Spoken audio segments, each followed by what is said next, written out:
order. Clerk Barger, if you could call the roll, please. Master Combs? Yes. Master Here. Barger?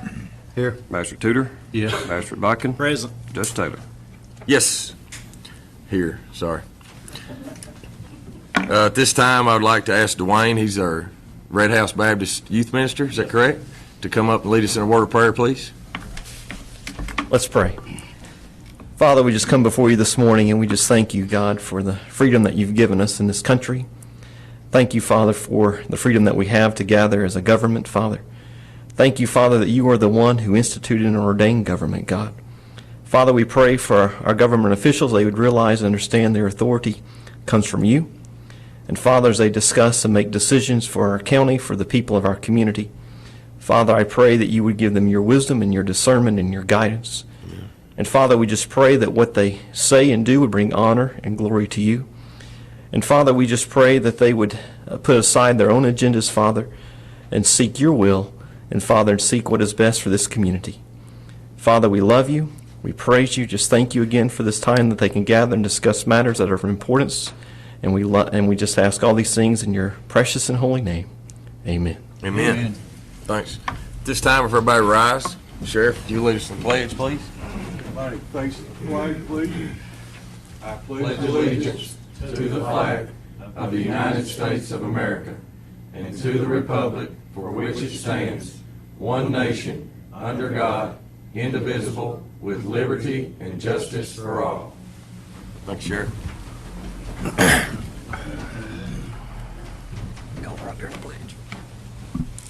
Guys, y'all had a chance to look at the minutes from the past meeting. This time I need a motion and a second to approve those minutes, please. So move. Second. Call the roll.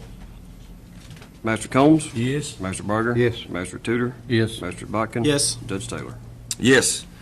Treasurer's report will be at the fourth Tuesday, which will be a couple weeks. I would like the court's permission to amend the agenda. I want to add the Kentucky Trail Town under number 7 on our agenda in the Support Boones Trace Master Plan. I want to talk about those two things together. Good. So at this time, I need a motion and a So second. moved. Second. Call the roll, please. Master Bodkin? Yes. Master Combs? Yes. Master Barger? Yes. Master Tudor? Yes. Judge Taylor? Yes. First on the agenda is an agreement approval between Madison County Fiscal Court and the Madison County Health Department. This is with Safety City, where the Health Department, I think everybody's pretty familiar with the agreement between the Health Department and Fiscal Court to maintain, to coordinate meetings and trainings and things like that at Safety City. All the school systems, when the kids go out for a field trip, you know, they schedule all that through the Health Department. And I would like a motion, a second, for you all to give me the authority to go and sign this agreement on behalf of Fiscal Court. So moved, Judge. Second. Any discussion? I think they ought to come before the court more than they do. I don't think they've ever been here since we've had this agreement, and report back to the court on what activities are going on out there. I see very little going on. I mean, there may be a lot going on. I'm not over there every day, but I don't see a lot going on there. I mean, Chief, is there a lot going on out there? Yeah, we put over 1,000 kindergartners through the Safety City last year. They still come from other counties, too? Yeah, we had Yeah. through Rock Castle County came right about a month ago. Who does the training out there, Jimmy? Does some of the health department employees work with it? Or? As far as the way it works is we'll get kind of specialties. We do the fire side of it. Rebecca and them usually do the health department side, you know, the safety, you know, the seat belts, drugs, things like that. We'll get Sheriff's Department come out. The Bluegrass Army Depot comes out and assists us on the fire side of it. EMS comes out a lot of times. Well, I think it's a good program. Don't get me wrong, I'm not questioning that, but they should come before this court 2 times a year anyway and give us an update. If you want me to give the update on it, I don't care to. Well, I'd just like to have a breakdown of how many kids do go through it, or adults, or whoever. And Yeah, I'll be glad to contact them. and see if we can't get them here. What about Kentucky River Foothills? Can you contact them? Mhm. Well, I'm still waiting on mine.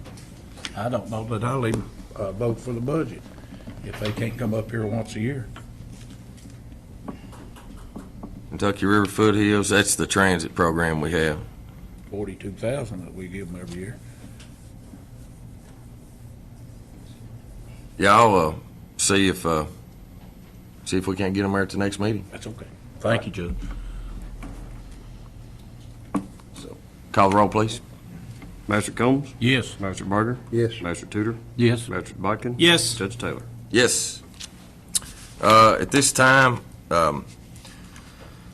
thanks to the good work by our county clerk and the job that he's doing, we've actually received approximately $360,000 back after his 4-year term, after his audit was done, after his 4-year term. And he had in approximately $360,000 in excess fees. And for him doing such a good job, I felt that it gives us the opportunity to upgrade some of our road department equipment and trucks. And you all have seen our recommendation on purchases. And some of this could potentially be purchased this fiscal year, but some of it might roll over into next year. So we might have a transfer of funds, like, for instance, the front-end loader. And, of course, everybody knows the shape of our equipment. We have a 30-year-old loader at Road Department South, and we have our new loaders, what we call our new loaders, 20 years old. And through the state contract price, we're able to purchase one new loader for $140,500. We're able to purchase new trucks, which are, the shape of our county vehicles. I mean, safety, for one, is key to me. We've got trucks that have 500,000 miles on them, 400,000 miles on them. These trucks are valued at $300 and $500, and you turn around and you go fix something, put parts on it that's worth more than the truck. It just doesn't make sense to me. And so we got the option on a state contract price to purchase 5 new pickups at $24,982 apiece. And then we have the opportunity to purchase a hot box, which is going to let us be more efficient when we're pothole patching and we're laying blacktop. And everybody knows that. We discussed that briefly. We actually did a little demo with the hot box to see how it works. And at this time, I would like a motion and a second to be able to purchase all these items. The total value of it's really not a package, but the purchase, we would be spending $300,500. So I'd like to get a motion and a second, and then we can have any kind of discussion. I move we move forward with this idea of purchase. Second. Any discussion? Well, we've all been down to the motor pool, and we've seen the state of our equipment. And, we've talked to all of our department heads and we know that we can't get everything in a single year. But we do know that we've got a plan for it, and we need to start rotating the oldest out and bringing new in. This is a good starting point for it. I think some of the old vehicles, we're going to sell those as an auction next week, is it, Judge? Yeah, I think we have 25, 26 maybe vehicles that we're putting in the surplus sale. And some of these have been sitting on a lot down there and haven't been used in a couple of years, but just some excess equipment that we don't need and not useful to us. We're just going to disperse that out, and when we purchase a new, we'll have some new equipment to work with here. So I think it's a good idea. Do we have any sheriff vehicles in there? Mm-hmm. Yep. And I've got, when we, in my judge's report, we're going to discuss the auction, and I actually have a list right now of, and anybody's welcome to that list that we have that we're going to be selling. Majority of that down at the south now. Yes. Mm-hmm. Yep. Any more discussion? This time, call the roll, please. Master Barger, Yes. Master Tudor, Yes. Master Botkin, Yes. Master Combs, Yes. Judge Taylor. Yes. So there is a KRS statute, and I think it's the easiest way to do it is just to read it. As required by KRS 133.240, Section 3, the Department of Revenue hereby certifies that the total number of motor vehicle and boat accounts for this county is 76,654 as of January 1st, 2015, for which the fiscal court shall pay the county clerk 15 cents for the calculation of a tax bill for each account. So by KRS statute, we basically have to approve basically these vehicle tax bills, and then we have to pay the county clerk $11,498.10. That's what the 76,654 times 15 cents equals. Yeah, there's 76,000, it's hard to believe there's 76,000 vehicles in Madison County alone. But it's a pretty good-sized county. This is for the calculation of the bill. And as you just talked about the last item, we doing all we can to make sure this goes back, but by statute, we take the 11,000, we're going to hold on to it and give it back to you in a few years. So I need a motion and a second to So- approve this. So moved. Second. Any discussion? Call the roll, please. Master Tudor, Yes. Master Botkin. Yes. Master Combs. Yes. Master Barger. Yes. Judge Taylor. Yes. At this time, we had some bids that we needed to open today for fuel, rock, and I think culverts. And at this time, I'll turn it over to Mark. Judge, we do have several bills that have been, or bids that have been received for the item you just mentioned. There's a couple of bills that are a little out of the ordinary, which we'll discuss at the end. The bids were due June the 5th at 4 o'clock, is that right? We have a bid for the fuel and gas and diesel from Riley Oil, which was properly sealed and accepted within the appropriate time. Also, a fuel bid from Kentucky Petroleum, which was received way back in May and properly sealed. Bid for the rock.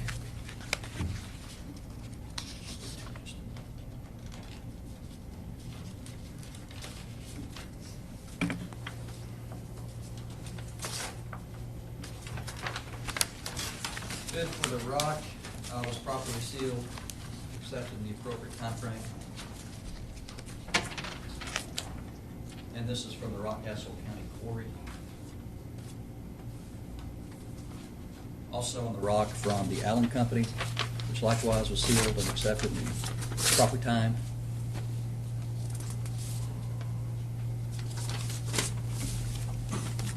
And then another bid, which is from Kentucky Contractor Supply, which again was accepted in the appropriate time frame and properly sealed. And this is on the culverts. Now, the unusual bids that we were referring to, there's actually two. One of which appears to be a bid from Robinson and Turley, which was received within the appropriate time. It was sealed, however, it was not indicated on the outside of the envelope that it was a bid. So staff opened it as they would regular mail, noticed that it was a bid in relation to this project, so they had two witnesses to look at it and see that it was bid at the appropriate time and was sealed. They have witnessed that, resealed it, and presented it to me. I believe, based upon the testimony they would give, if that was necessary, that this bid will be appropriately received. And I'll put that in the stack. The last bid actually is from an unknown contractor. On the fuel bid, it is properly sealed, but from what I understand, the bids were due on June the 5th, and this has been accepted as of June the 8th. So on its face, this appears to be not within the bid timeframe, and I would suggest that you keep this. We do not open it because it does not appear to be consistent with the bidding guidelines. So those are all the bids with those two caveats. Thank you. Mark, are those gas bids firm, or did you even look? I did not look at the bids themselves. We'll turn those over as always and let the appropriate. We folks always review. have a problem with that. Yeah, we'll have the appropriate A department. lot of times it's based on consumer index price or whatever. I'm sure Willie will look at it. Any other discussion? Okay. Next on the agenda is the approval of an interlocal support agreement between us and the Bluegrass Army Depot. This is concerning the Lake Vega Dam. Don't know if any of the magistrates are aware of this, but basically, if anything ever happened to the Lake Vega Dam, whether it was the dam busted, there was seepage, there was overflow, the depot is responsible for it on the depot, but once it leaves the depot, it goes into Muddy Creek, which potentially goes all the way down through Waco, all the way to the Kentucky River. And, of course, this lake is about I think I read in here, it's like a 1,900-acre lake, 1,840-acre reservoir. So there would be a lot of water, and they're actually wanting our support, our EMA support, to be able to respond to any kind of devastation or anything that could cause. Michael, would you have anything that you'd like to add to that? Is that? I'd like to talk a little bit about it. The inundation map say it'd be pretty bad for those folks down in the Yellowstone area, the Waco area. What we would do is if they did have a seepage or a dam failure, they would contact us. We'd work with law enforcement, work with our local agencies to either evacuate those folks, also set up traffic control points, access control points, and deal with it after that. And, probably call in for the cleanup and things like that. But if it does get loose, you're talking anywhere from 27 to 60 foot of water at various points. Depends on how much water's in the dam and the rain and that whole deal. So we just respond to that like any other emergency. And just to let y'all know, the parties that were involved in this agreement are the Bluegrass Army Depot, the Army Corps of Engineers, Madison County Emergency Management Agency, Madison County Sheriff, Kentucky State Police, Kentucky Division of Emergency Management, and the Kentucky Department for Environmental Protection Division of Water. So it's a collective group of people that basically go into this agreement. And I think the court has actually gone into this agreement in the past. I think so, It's my yes. understanding. Well, it's not costing anything, but and whether we were in it or not, we're going to respond anyway. I would assume that anything in the county that happens, we're going to try to respond to it. So I Correct. think they just want Absolutely. their acknowledgement and agree that we will. That's right. Which, yeah. And in this situation, you're going to be working together. Yeah. I mean, the reservoir that's on their property has caused it, and you already are working together with them anyway and Absolutely. other It's issues. just another agreement we have with them. We have That's right. various MOUs and understandings and agreements. Yep. So I'd like to get the court's approval to allow me to sign this agreement. So moved. Second. Any discussion, any more discussion, guys? It talked about a emergency action plan in here that the depot has. Will they provide us a copy of that?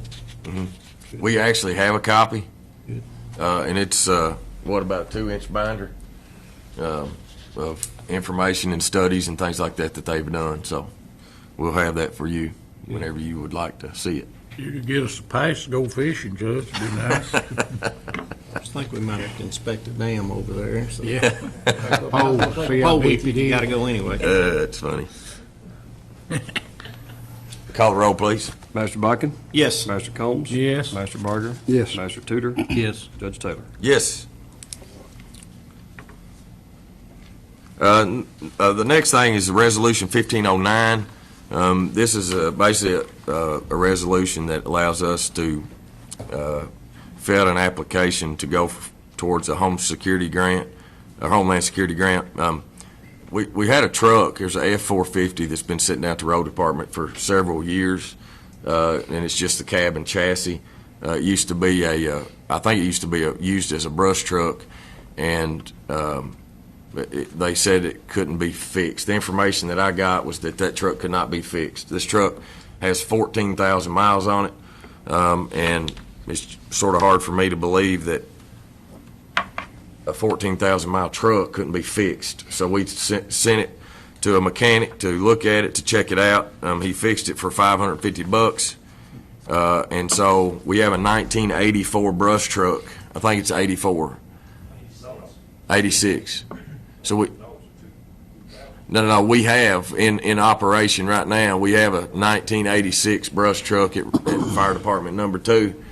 I think that was given to us by the Bluegrass Army Depot. Yeah, the depot gave it to the Forestry Division, and the Forestry Division signed it over to us. Okay, so when you really need to push that brush truck outside before you start it. I mean, that's how much smoke rolls out of this thing.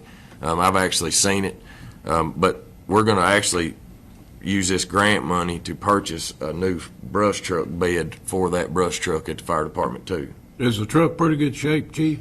Well, to me it is.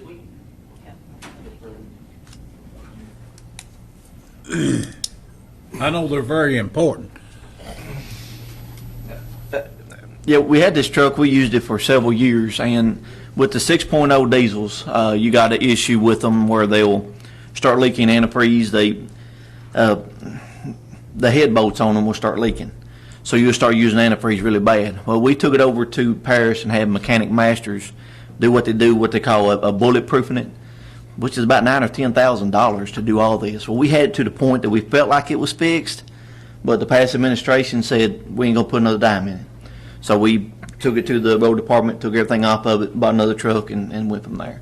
So we felt like it was fixed, but I didn't know whether to take a step out on it and say, well, if we just spend this much more, will it be okay? I didn't know that answer. How long is that truck? Talking about the length of it? Yeah. It should be a 9 foot. Was it 12? Yeah, I think so. It's either 9 or 11. I'd have to look, see. Yeah, I'd say it's 9. I mean, it's a long bed. It's a single cab. Yeah. F450. Little wheels, that truck ran like a scalded dog, and I know it's an old way to say things, but it ran good. When it ran, but the injectors was having a lot of trouble with the injectors, and we got into the tank. What happens inside the fuel tank, and this is a noted problem, they fell apart inside the liner. Inside the fuel tanks would fall apart, and you basically, when you dug it out, it looked like you were digging out a stay dry or cat litter. But once you get them cleaned out, I kind of recommended to Scott that they make a plastic tank that can go back on it that will eliminate any kind of issue with the fuel tank. They felt like that was the last issue that was a problem with it. But man, it ran good. I mean, I have no issue having that truck again. I'd like to have it. It kind of broke our heart. I understand Scott's been driving it for a couple of weeks. Running and good. Not Yeah. having any trouble out of it. So Yeah, that's good. I recommend we try it anyway. It's set down there. Is that a motion? Jump I on just, if it's not, that's fine. You keep talking about it. If it's not, that's fine, but I didn't want to jump in front of a motion. No, you're fine. Go Okay. ahead. That truck's been sitting down there for quite a few years, it's my understanding, and Well, for about a year and a half, I'm guessing. year and a half. Yeah. And Scott went down there and actually started it right up and drove it up the parking lot. Of course, there was a little bit of a miss, I think he said, in it, and that's why we went just to get it checked out. And once they checked it out and diagnosed the problem, it was a $550 fix. To my understanding, the county had $28,000 sitting in that truck, I wouldn't doubt it, yeah. and it just sitting down there. And it just didn't make sense to me for that truck to sit when we have a 1986 brush truck out at Fire Station 2 that is really not that It's safe. really run into a lot of problems now. The tank's starting to rust through, the pump isn't pumping right. It's just, the 86 is just, it's did its job. And We're so, gonna use this one to replace the one we got? what now? Or use the one we just fixed? Yeah, that's what I'm saying, you're gonna take it back out there. Yes. Oh, So okay. this Homeland Security grant is going to allow us, give us, Cheryl said, $25,000. We got 3 bids on brush trucks, and they range, I think, from $25,000 to like $32,000. And so I think with these grants, you have to go with the lowest one. And so this Homeland Security grant will basically buy us a new bed For the truck we got. for the truck that we have now, and we'll replace it, yeah. We're trying to be very resourceful. And compared At the to end what of you the got day. now, Chief, that's a blessing. Oh, yeah, oh, yeah. Is the truck out there useful in any way at all? What can we do with Well, it? we have to make sure that we don't have to give it back to the state if it's come from the depot or if it's come from the forestry It does have to department. be turned back into to the forestry division, yes. Yeah. You know, and I feel like any dime you put back in that truck, you're not gonna get it back If out. they don't want it, you can donate it, I think, to. I think so, yeah. To another. My understanding, Strider has someone that will take it, and you know, and it makes me feel kind of bad for whoever needs it because they're pretty rough shape if they got to have that truck. Bad need of a truck, aren't they? So Judge, I move we move forward to use the truck that we've had overhauled and move forward to adapt a grant to put a bed on this new truck. Second. Call the roll, please. Master Combs? Yes. Master Barger? Yes. Master Tudor? Yes. Master Buckin? Yes. Judge Taylor? Yes. Okay, so this is where we're going to amend the agenda to talk about the Kentucky Trail Town and the support to Boone's Trace Master Plan. So I've got two different groups. One group is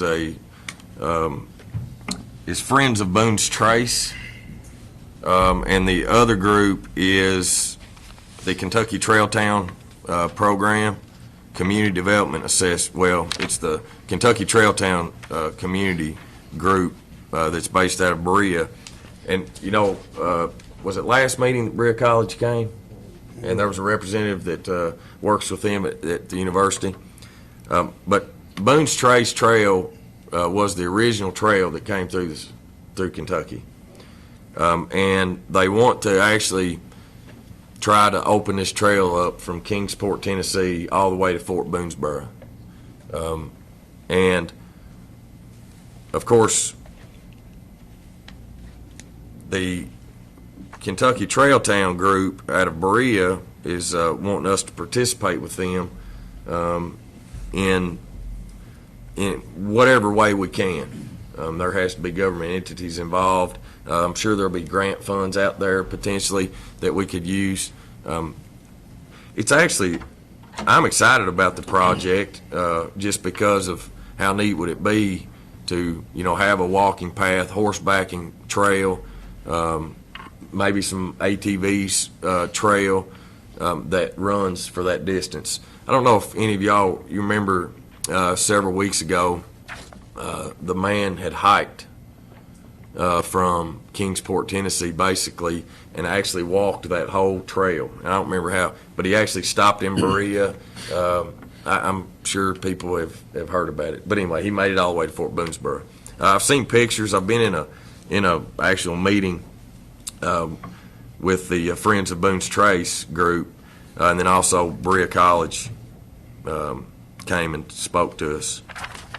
So I would like a motion, a second, to go into supporting both of these entities.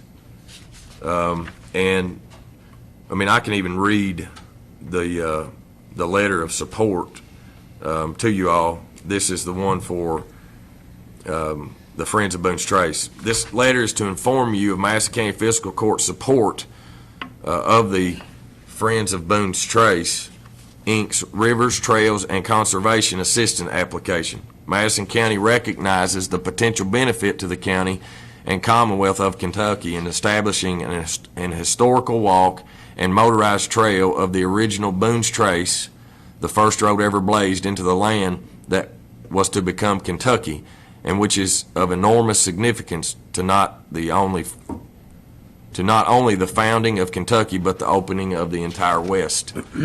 Madison County is in strong support of this project, Boone's Trace Master Plan from Kingsport, Tennessee to Boonesboro, Kentucky, and the application of Friends of Boone's Trace, Inc. for technical assistance from the Rivers, Trails, and Conservation Assistant Program of the National Park Service.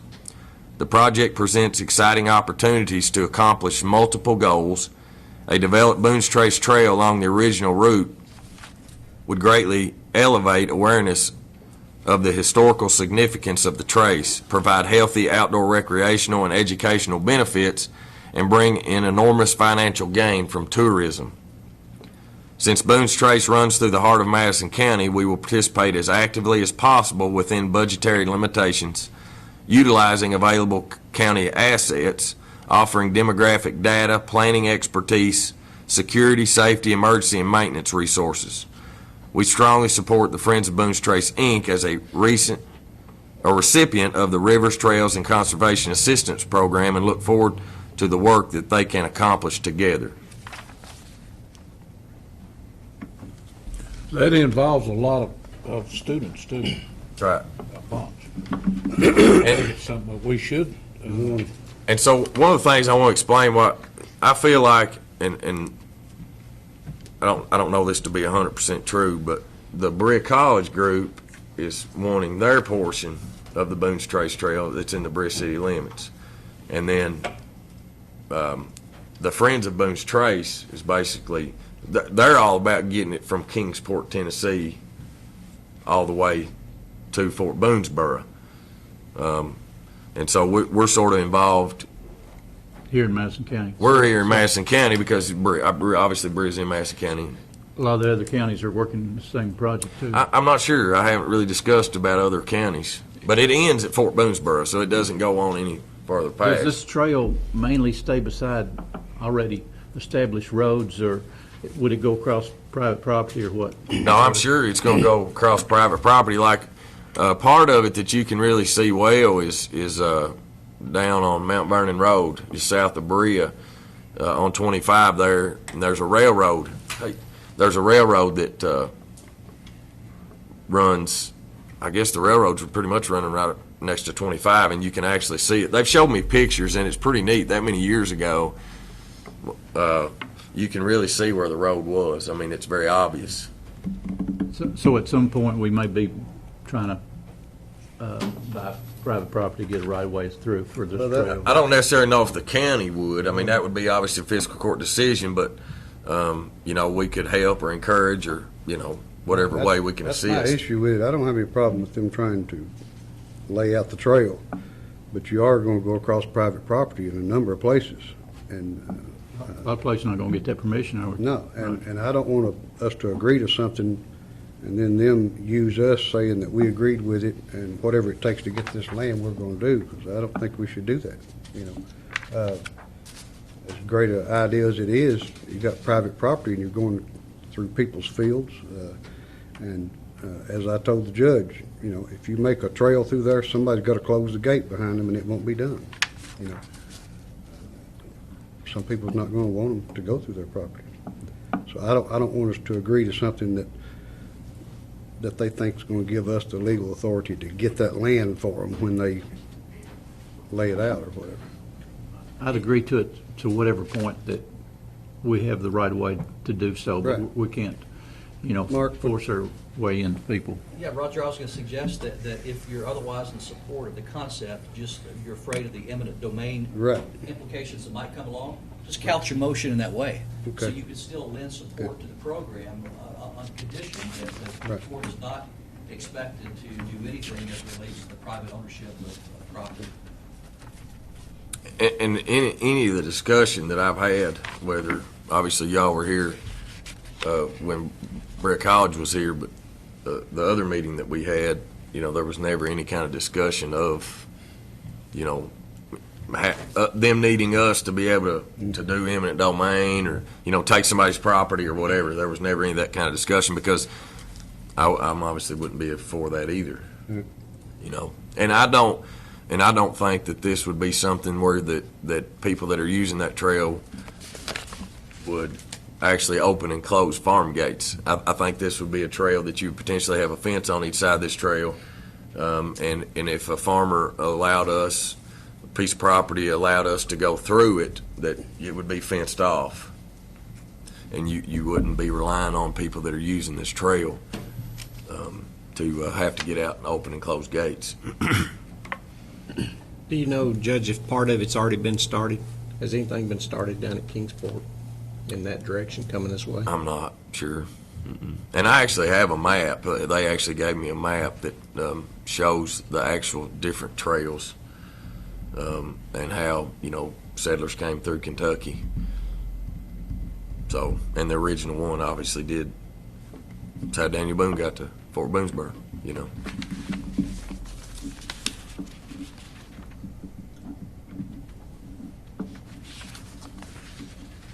Are you making that in form of a motion? Yeah, I'll make the motion that. That's what Mark that we said. accept it, less the fact of eminent domain that I wouldn't agree to the eminent domain factor as far as when they get that far along to. I'll second it. Where permission is given, in other words. Right. So we got a second. Any more discussion? Well, we know from the briefing that we had at the last meeting that there's a lot of revenue to be generated from it. Absolutely. And it's a good thing for the economy, it's a good thing for Brett, it's a good thing for Richmond. And so as long as it meets Rogers' guidelines, I say it's a good thing. Well, the reason I think of this going to be an issue, we had some people on a bike trail down Tate's Creek, and they expressed, that it would take our power as a county to get that land for them. Well, you're talking sometimes just one piece of land after another that you're going to have to try to take. Some of them may let you have it, but not all of them. Roger, we were talking about that the other day, and I didn't know what happened to that project. Is that what killed It just, your counties can't agree to that. And too, I don't know if it's something that where, instead of you really buying it, they grant you an easement, Yeah, But call the roll, please. Master Barger? yes. Master Tudor? Yes. Master Buckin? Yes. Master Combs? Yes. Judge Taylor? Yes. Next on the agenda is a few positions that we've needed to replace. First is the approval from Fiscal Court to hire the recommendation by the hiring committee, which Keith was on. This animal control officer, the committee selected Michael White at $9.50 an hour until the 6-month on-the-job training and probationary period is satisfactorily completed. Upon completion, the wage goes to $10 an hour. So I need a motion in a second to approve that hire for the animal shelter as animal control officer. Yeah, make a motion, we do that, Judge. Thank you. Second. Any discussion? Call the roll, please. Excuse me. Master Tudor? Yes. Master Buckin? Yes. Master Combs? Yes. Master Barger? Yes. Judge Taylor? Yes. Guys, on the agenda, we actually made a typo. That should have been 4 road department positions. The breakdown of who we're hiring was actually correct. There's 4 different spots there. 3, and these are all positions that we had to replace. These people had moved on, and we needed to fill these spots back.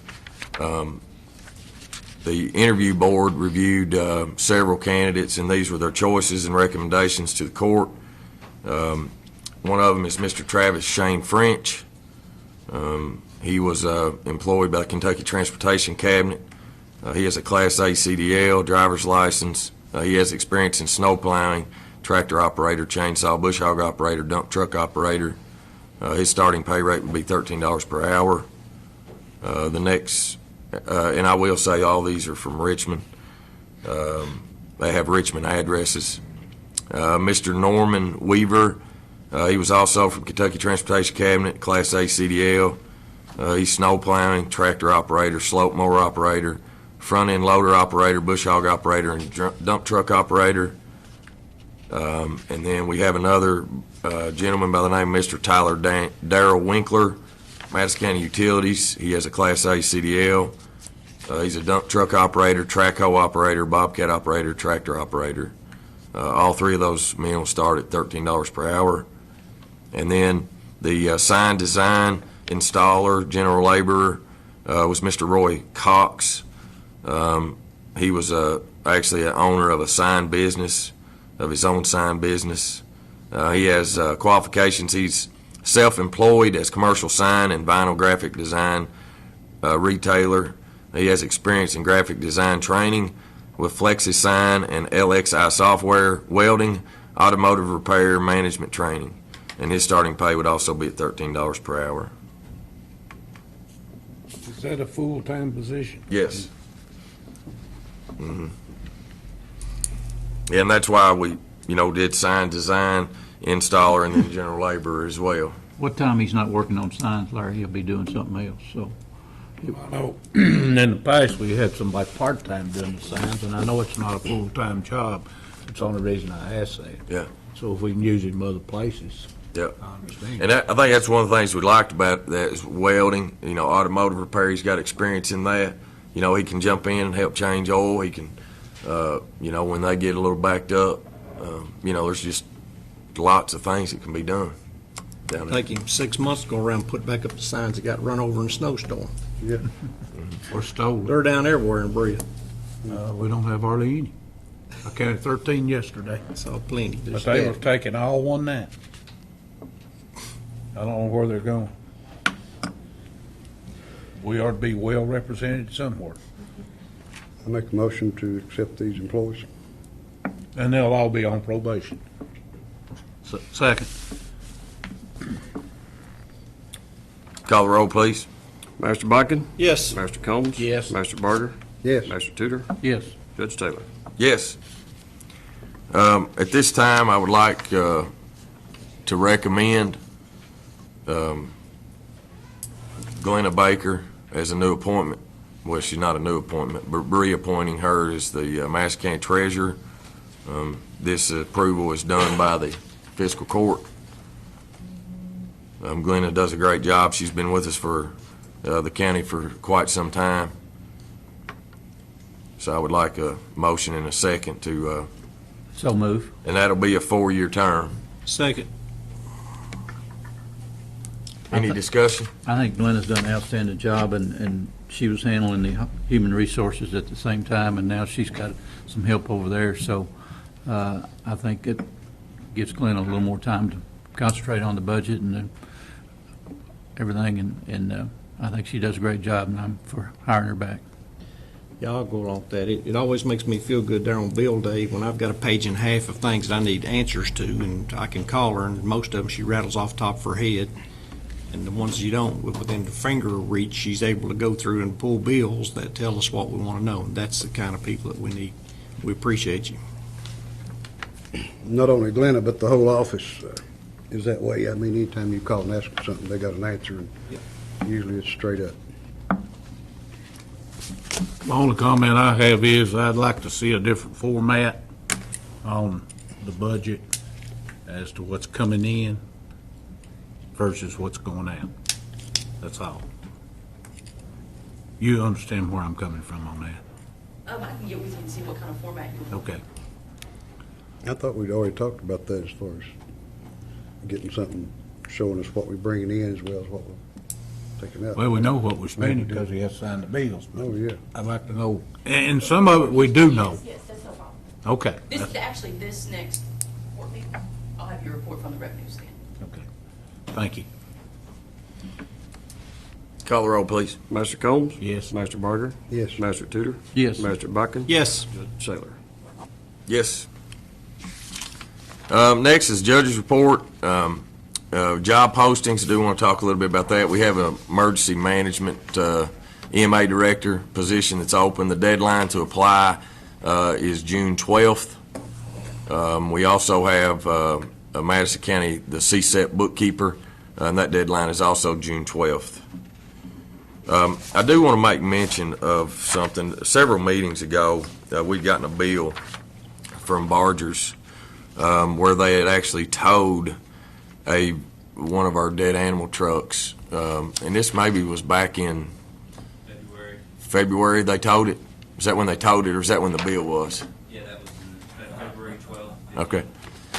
Anyway, I wasn't in agreement to paying that bill to Bargers because I felt like it should be under warranty if this is a pretty brand new truck. And so come to find out, it's not warranted and they're not paying it. And I'm just going to read what they sent us, and this is from Bluegrass International Trucks. On February 10th, 2015, unit it's this truck N5878, was brought to Bluegrass International by Barger's Towing, Inc. The unit was 1 year, 9 months old at this time. The towing on this unit is only covered for 90 days and was not covered by warranty. The warranty for towing expired on 8/16/2013. Barger's Towing is requesting the amount of $600 for towing the unit to the Madison County Garage, then to the Bluegrass International. After reviewing the warranty coverage and speaking with the warranty department, we both agree that the towing requested is not covered and will be the responsibility of Madison County Solid Waste. So, we have to pay the bill, and I know that I brought it up in court, and I didn't want to pay it, but now it looks like we have to pay it.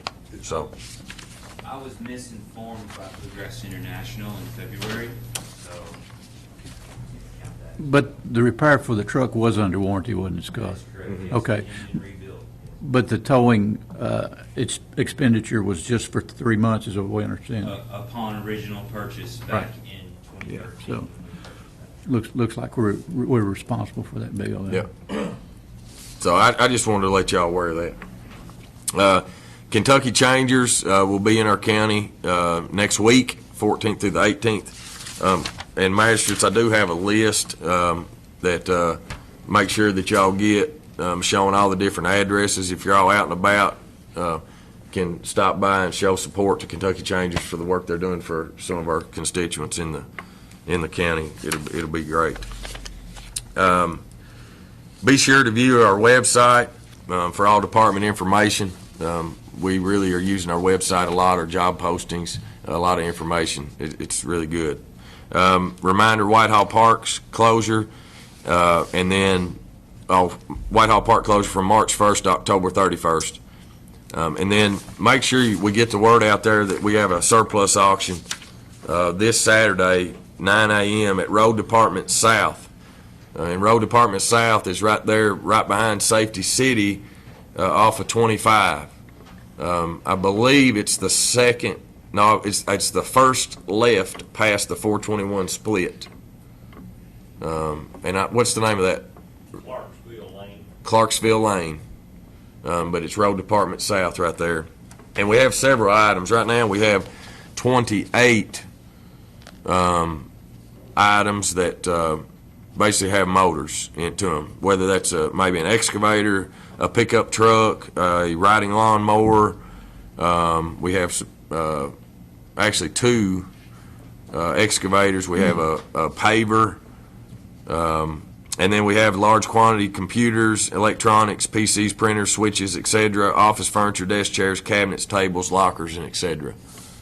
So, And we have a real good auctioneer that's going to auction that out for us. Herschel Miller's volunteered to auction that for us. He's done it for years. And Herschel's one of the renowned auctioneers in Madison County. Everybody knows Herschel. So please come out and he'll put on a good show for you, I guarantee. Can they view any of that? yeah, that's what Colleen just said. That list is actually on our website. So anybody, any constituent, anybody that wants to see it can get on our website and look at it.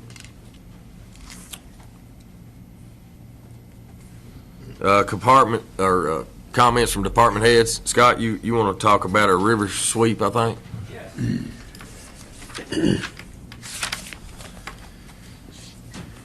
Good morning, everyone. I'm going to put out a volunteers needed bulletin for the Kentucky River Sweep on June 20th. I can't remember the number. This is probably about the 23rd or 24th River Sweep. Don't hold me to that.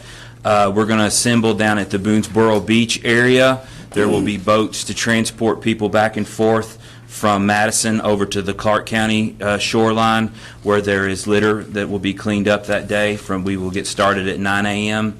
and finish around noon, and there will be a barbecue or a cookout following that as well. Hot dogs and hamburgers. Every year, and I estimate we remove probably about 1.5 tons of garbage that has littered our Kentucky River in that area. There's a natural, on the Clark County side, there's almost like a natural beach area. We call it kind of a funnel area. When the river gets up, there's a backflow. When it comes down, it deposits the trash over in Clark County. As well as we'll clean up along the beach side in Madison County, and some vessels and crafts will move further down the river and pull a few things. We've removed gates, oil barrels, you name it, over the past few years, we've removed it from the river on this cleanup day. It's a partnership between Clark County Fiscal Court, Madison County Fiscal Court. Both solid waste departments will be represented there. The coordinator from Clark County will be there as well. And I just want a friendly reminder to all participants, make sure you come with steady shoes on. I have seen people show up in flip-flops trying to clean up the riverbanks, and that's just not a good safety idea.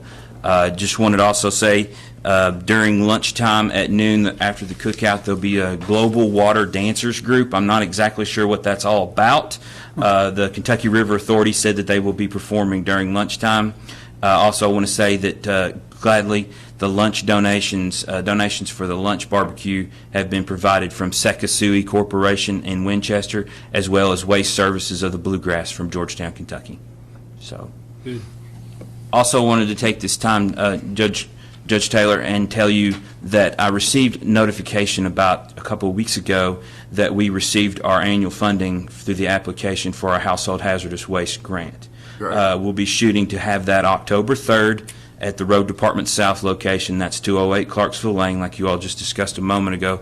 And that's our annual day where if you need to dispose of oil-based paints or any other hazardous chemicals from your household, that being ammonias or oil-based paints, motor oil, antifreeze, anything that's hazardous from your household. And we'll run that event from 8 until 3 o'clock on October 3rd at Clarksville Lane.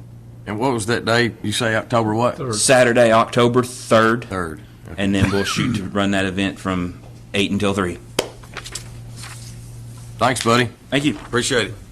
Any other department heads? I'd like to mention, you brought up $300,000, and I'd like to thank my staff. I can't, I can put a plan together and we can discuss it, but if they don't carry it out, nothing will happen, and it's a large part due to them, and we just try every day to make this county a little better place to live, and that's one way we can do it, is by handing this money back and providing better service from our government.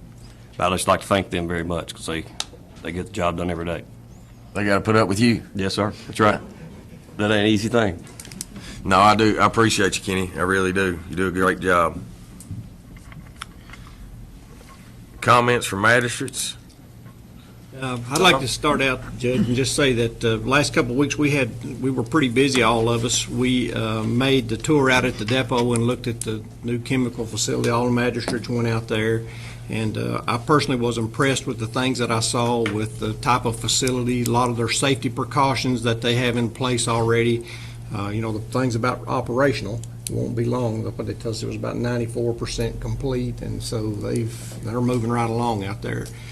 Colonel Hudson and Colonel Morgan out there did a good job on the tour, let us go through our EOC, and we certainly appreciate that.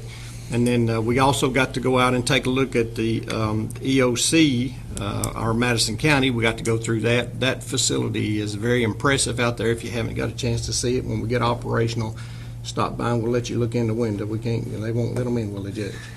It's pressurized. It blow you right out. You can't get in there. But the road crew's been pretty busy with down trees down on Poozy and all across the 4th District.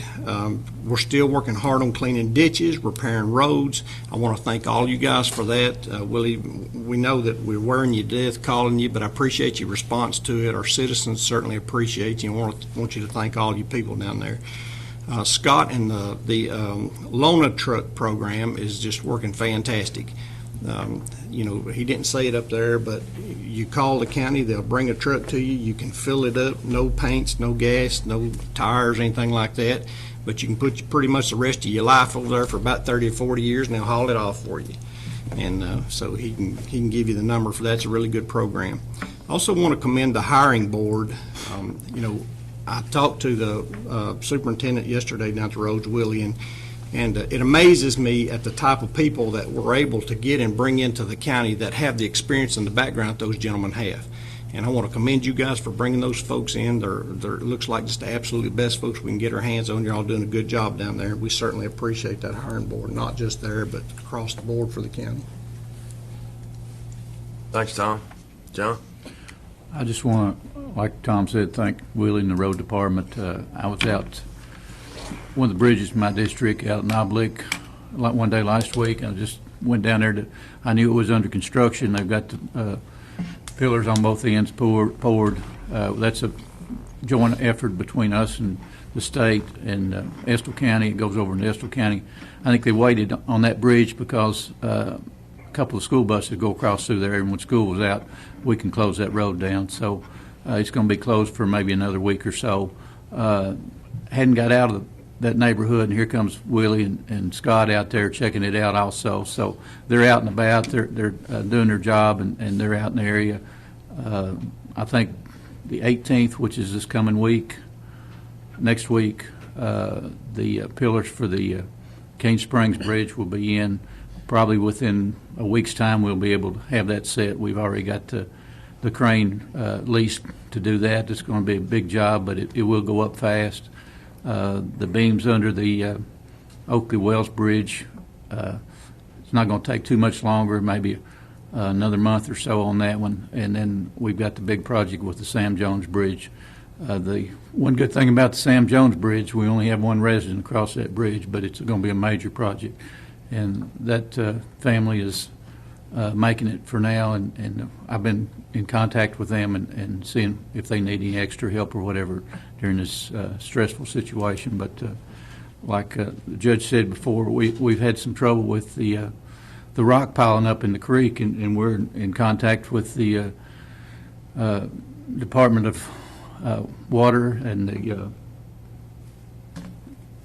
what's the other agency that's The Division of Water. Division of Water, and the trying to get some permission to get in the creeks and clean these rock bars out of the creeks, which is causing the bridges to not be able to handle the water underneath them and causing flooding all over the county when it happens. So, like Tom said, we've been busy. I want to remind everybody, this is Saturday night. The Relay for Life is over at Cottle Middle. Mm-hmm. Come out and support that. I think you and I are cooking that night, so if you're not too bad hungry, come over and we'll try to fix you something up and just support that. Support any of these charity organizations that you can. I think I'm scheduled one day next week to work for Habitat for Humanity, and that's a good organization we have here in the county. So just support your local charity organizations and be a good citizen for your community, and appreciate everything everybody does. If you need any help,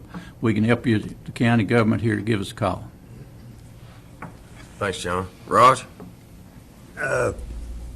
Last meeting, I mentioned that some of the roads the grass was growing up pretty high, and Willie called me very quickly and let me know that most of mine had been mowed, and that the state road that I live on would probably mow the next day, and sure enough it was. The only problem I got with Willie now is it's grown back up again. We're going to have to do it again. Probably have to do it 4 or 5 times if it's normal number that we usually get. People don't realize how much mowing we have to do, how many miles of mowing we do in our county. And on top of that, they don't realize how many times we have to go back and do it again, you know. And when you get a season like we probably could have, where we won't have continuous rain, but you'll get that spurt of rain and it'll shoot up in 2 days.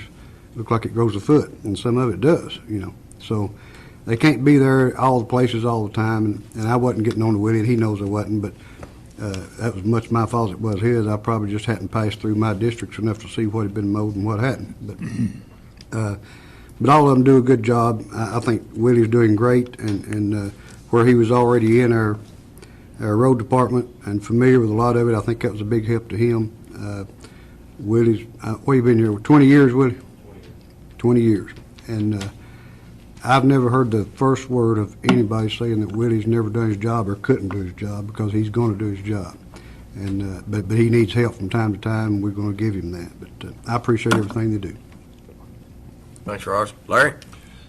Judge, I got 2 things. They're both kind of related, and I guess I want to ask Scott this. I know Tommy talked about the loaner truck, which I think is probably one of the best things that the county does. But the problem with that is that thing's booked up for September. Is that correct?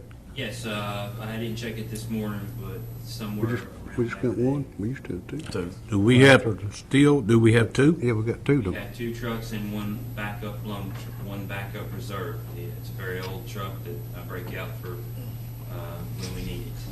Well, we need it. I got two places that need it. Let me give you a scenario. This lady lost her husband just a few days ago, a month maybe, and she was gone. Her basement flooded. She has no place to do anything, and she's needing some help. Then I had a gentleman call me yesterday. I had two calls the same day. That's odd, but anyway, he wanted to know where could he take his stuff. And I told him, I said, well, we're permitted in Hester County. I said, you can. He said, well, I don't have a truck. And I said, you can do like a lot of other people, if it's brush and stuff, just dump it on the side of the road, because they do. And he said, which road could I do it on? That's a pretty good question. I mean, seriously, I mean, what is people supposed to do? I'll ask the court. I mean, what are they supposed to do? We don't have no place. John Ballard's full of it. I know.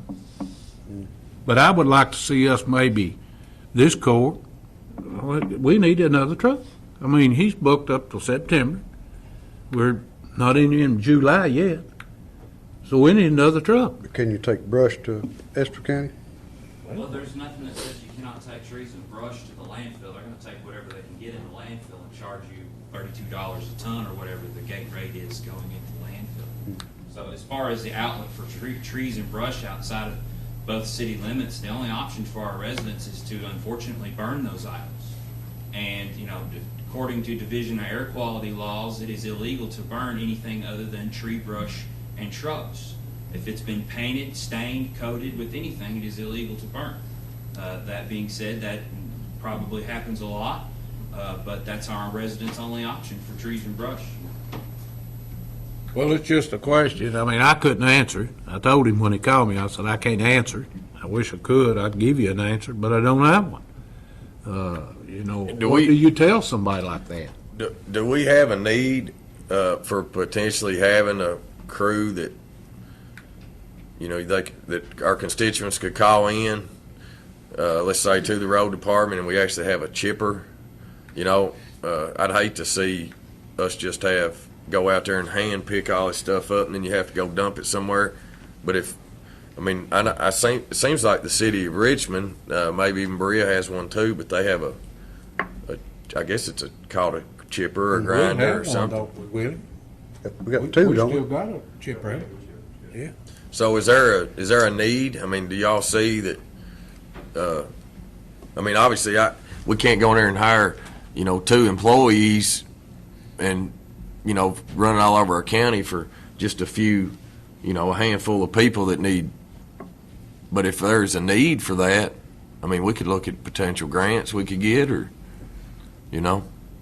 I think in normal situations, Larry might be able to tell me different since he's been here longer than I, but normal situations, we've let everybody handle their own as far as if you've trimmed your trees, you burn your own brush or whatever.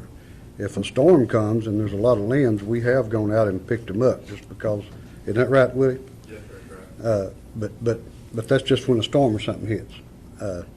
I think if you start a program that picks them up all the time, it'll keep them busy. Yeah, you don't have enough manpower to do No. that. Be a little You know, more- when we had that last big spell, Yeah. we let everybody bring stuff down at Crooksville Road, piled it up, we burned it, and we got in trouble with the EPA over there. Right. Yep. And that created a problem. Of course, it was a benefit to the residents in the county, but you take this lady, for instance, she lives alone, she had her basement flooded. I mean, what option do I tell her? I mean, I don't know what to tell her, you know, Well, I think in that situation, you know, that would be a perfect for the extra truck, you know, in an emergency situation. I know I had several phone calls when the flood happened, and people said that when they called down there, they couldn't, you know, get the truck because it was already booked up. And of course, I called Scott and I said, well, man, I mean, these people, it's an emergency. I mean, these people had problems, you know, and in this situation here, it's an emergency. So I think that's where that backup truck comes in handy. You know, you're not using it day in and day out, but you're using it for those emergency situations. Larry, Master Combs, get with me and give me that person's I will. contact information. I'll be happy to. I will, and if you could look at it, I'd appreciate it. I'm just trying to help the lady. Yeah. That's all I'm trying to do, and it wouldn't matter who it was. In Could be. I feel like that's our job. Yeah. It could be enough items to where as she piled it up on the curb, 4 or 5, we could go get a trailer load here, a trailer load there next week or something, and help her out. I told her if it's metal, it wouldn't be no problem, just take it to the road, somebody will pick it up, because they'll take that metal. As far as trees and brush, I'll let one comment, and I'll hush about it. Trees and brush, I would think it would be great if our fiscal court consulted with the cities of Richmond and Berea and see what kind of manpower and what kind of effort they have to put into their programs on trees and brush. I do know they shred everything that they can. Well, they used to have a collecting point in Berea, but they don't have it anymore, you know, at the old landfill. I'm not sure exactly what Dwayne Brumley's doing with the trees and brush, but I'll be happy to. I'm sure they're taking it to the landfill, but I'm sure they chip all they can also. And normally it's easy to get rid of the chips. Everybody wants those, or I'm sure we can get rid of them. One other question, Mark, on the personnel at the fire department co-ops, did you research that? I've started it, I've got some phone calls in and haven't come up with the exact answer yet. Okay. I believe everything is fine on that, but if you want me to double check, I can do that. I appreciate it if you would. And just call it now. Okay. Just on that, I'm just glad to be here, Judge. Just a comment, Jimmy, if people want to burn their brush and tree limbs, it's best to call in the county fire department, let them be aware of the situation first. It's best to call in non-emergency number for 911. Anybody sees brush burning, they hardly ever call the fire station. They'll call 911, which is 624-4776. Okay. 624-4776. For burning. That is a non-emergency number for 911, and they will Okay. if anybody calls in, they'll make note, or they'll call the person that's burning. Are you okay? Is everything fine? But you're also supposed to call back and let them know when Correct. When you're done, you yeah. completed your project. They'll tell you that when you call in. Yeah. Let them know when you're finished, so. Hey, Judge, before you start, there's one more thing I want to say. We just need to take opportunity here to wish Magistrate Combs happy birthday. Today? It's this week. It's this week. 35? You 35? Tomorrow. Yes, sir. 35 tomorrow. 45 and a hover. You can have the day Happy off tomorrow. birthday, buddy. Thank you. Yeah. You can have the day off tomorrow. Yeah. Yeah, you know where I'll be, Hayfield. Comments from audience? Anybody from the audience? Absolutely. It's your time. Where you been? Thank you for saying that and noticing that I've not been here. Greetings to you gentlemen of the court and to Colleen and to the sheriff and all the department people from Madison County Tax Watch. I'm happy to see your faces and I'm very proud of this court. To see people here that have a heart to serve for us, not for yourself, but for everyone fairly. And I've heard really appropriate, frank, open conversations here today, and it does my heart good. Thank you. I have to admit to you that I am, if you all don't know me, I'm Debbie Secchio, and I do represent that group. We have co-leaders in that group. I just happen to be blessed to be the one that doesn't work, so I get to see you all. I admit to having a piece of property in Fayette County, which makes me a taxpayer there. And the more I spend time there and the more I learn about their system, the more happy I am about ours. I don't have to go into details. You all know what I'm saying. The management here is very good. The stewardship here is good. We like it. And we have high hopes for you. We're 6 months into this new administration, and I hate to put the pressure on, but yes, our expectations are high. So thank you, Mr. Botkin. You're my representative, and I appreciate that. Well, what we do expect as a tax group is efficiency of services and fair distribution of those services, as well as the fairness of how the money is taken. What I mean by that is that it not be taken in a weighted way or more heavily from one economic group than from another, whether that be a lower income group or a high income group. I think we're seeing a lot of that in the country, and we don't see it here, and we don't want it here. We want fairness and just practices. So thank you. We've gone a long time here with no tax hike. And what I'm going to say now, I would say to any taxing district. We anticipate here by the year 2018 that due to the county assessments going on, the reassessments, I should say, and they're working hard for that, that we will be garnering higher taxes in any case, naturally through this process. And so I'm asking you, please consider that we don't need a tax hike here. We've done very well without one, and that's what makes us so good here, is that we know how to manage and steward our money. And that is so important for attracting people here, too. We want to attract people here to come and live here and enjoy this place. It's important. Sometimes when I look at a certain tax district and I see how those taxes have been taken over and over again from the people, and especially that the majority of those taxes, for example, to the school district, are now being taken from the group that's the older tax owners. We have a lot of young families who enjoy the schools, but they are not taxpayers. And I know for a fact, by the statistics, that the taxes to that district are taken mostly from older taxpayers with properties that have no children in the school districts. They're happy to pay them, but at a reasonable rate.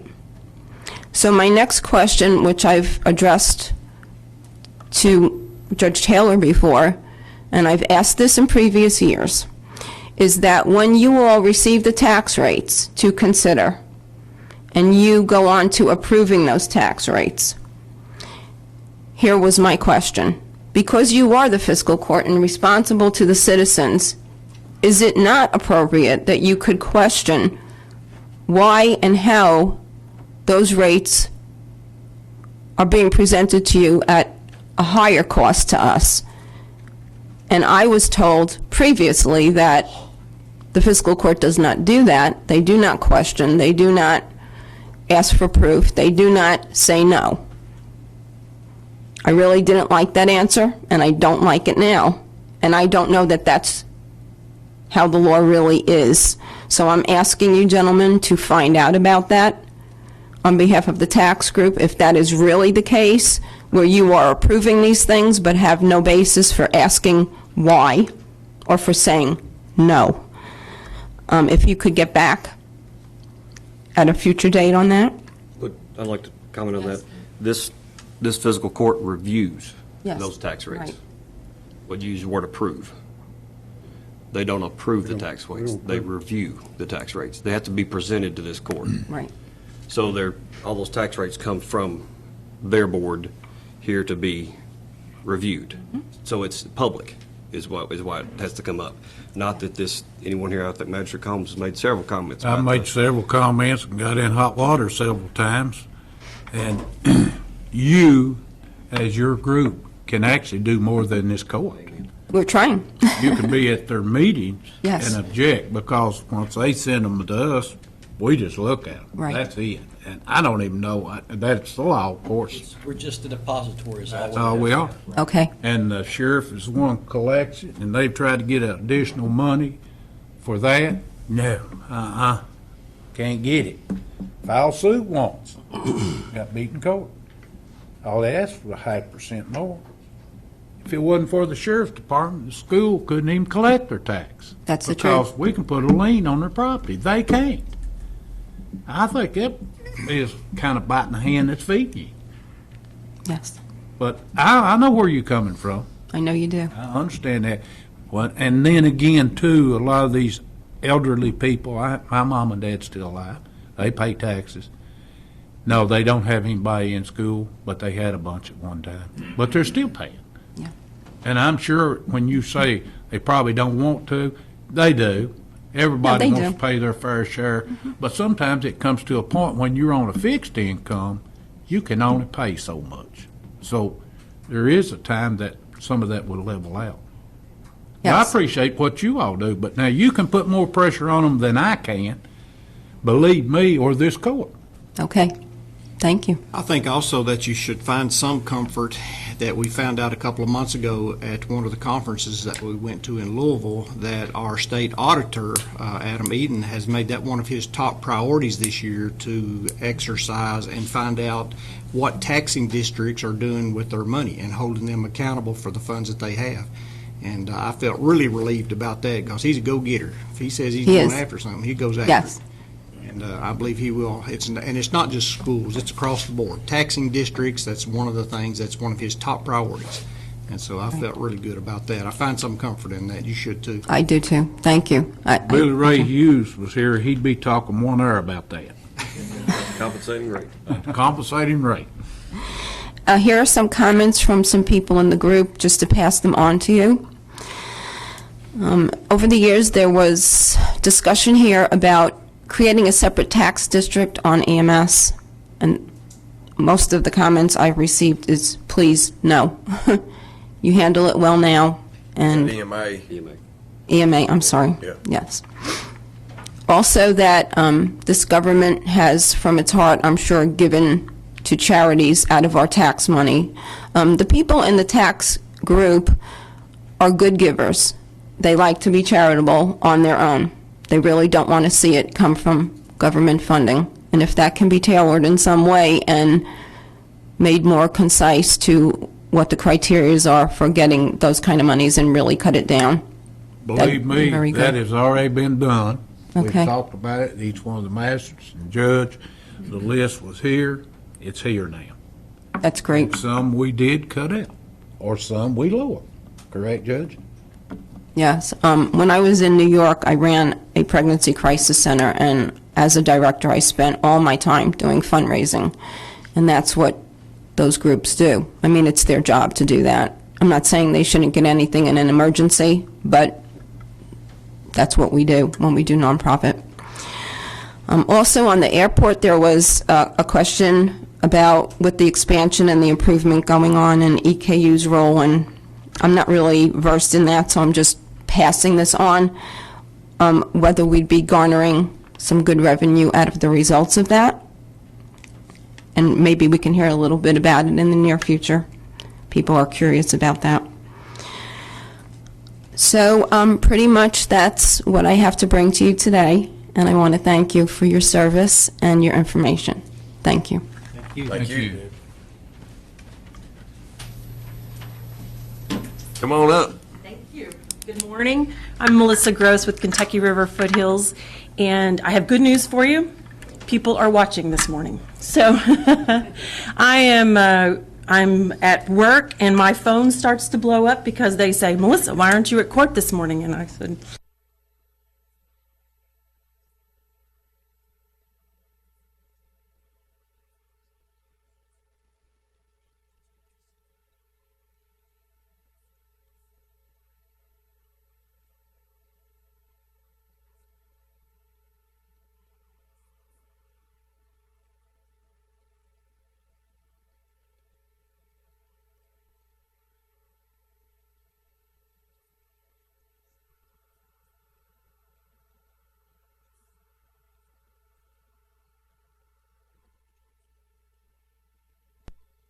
grant that you've given for several years. It is called what we call the connector route. It connects Richmond and Berea, and we use that as also a matching fund. And the reason that it was addressed with the court in the beginning is we are also able to draw those extra funds in match, an extra $44,000 from the Office of Transportation Delivery. It's very much like what we do for Richmond, for Berea, even we also have transits in Winchester and Clark County. So Judge Taylor and I we had talked about when we should come, and I will, whenever you would like for that date to be, we will be glad to do that. I don't have any information with me today because I was in my car. So, but I can talk in generalities if there is anyone who has questions, or I can come back at another time. I'd just like to see a number of the people that you all handle, say on a weekly basis, monthly basis, or whatever, to satisfy us, that's the money that we give you all, which is not a grant, it's taxpayers' money. Right. And, to make sure that the money, and I'm not saying it's not Right. being used wise, but it's just like pulling a cover on my head. I don't know no figures. Right. And maybe we could just make that part of their packet. We provide a monthly report and have for years Be of great. our numbers. And actually, what I wanted to say to Judge Taylor, because if you look at over the years, our numbers have changed. In the beginning, we were doing a vehicle and a half, almost 2 vehicles, and we couldn't continue to support that. And then it came down. I wanted to draw his attention and sort of explain, because I've seen some decreases, not in this year, but in previous years. But that was because we were moving some riders to Medicaid, which we saw as the right thing for them to do. Then they don't even have to pay the $2, and they don't have to call in, and it's a much better situation for them. So, but our numbers are there, and we provide that monthly report every month. Are most of your transport people, residents, elderly in age, is what I'm getting at? Well, elderly or disabled, yes. Well, yes. We do quite a bit of transportation that brings adults with special needs into their day treatment centers. That's some of them. Not all of them qualify for Medicaid, so that's a good portion of the early morning ones, as well as work, people that are making the transition to work. Years ago, I used to say to you that we were doing a transition between the universities and between Berea College and Eastern. We don't have that kind of ridership right now. It transitions just by where the degrees are. If we don't have that, it is much more elderly and disabled. So you just make 2 trips a day then, basically? Oh, no, the connector runs all day long. It starts at 8 o'clock in Berea, comes here at 9, 10, and it just goes back and forth every hour. You have a lot of nursing home patients that make doctor's appointments and things like that, if they have special type appointments as well, is that correct? Yes, they are probably not on the connector. They are probably on what we call the express route. Kentucky River Foothills runs a whole hub of different things, just like the Madison County commuters that go in the morning. So if the nursing home or someone who just doesn't have a vehicle needs to go to a medical appointment, they call that in on an express route usually. But one of my favorite riders up here, she rides from right over here to the VA clinic in Berea, and she does that every Wednesday for an allergy shot. We sort of get all wrapped up in their lives, but it's that kind of example of what they do.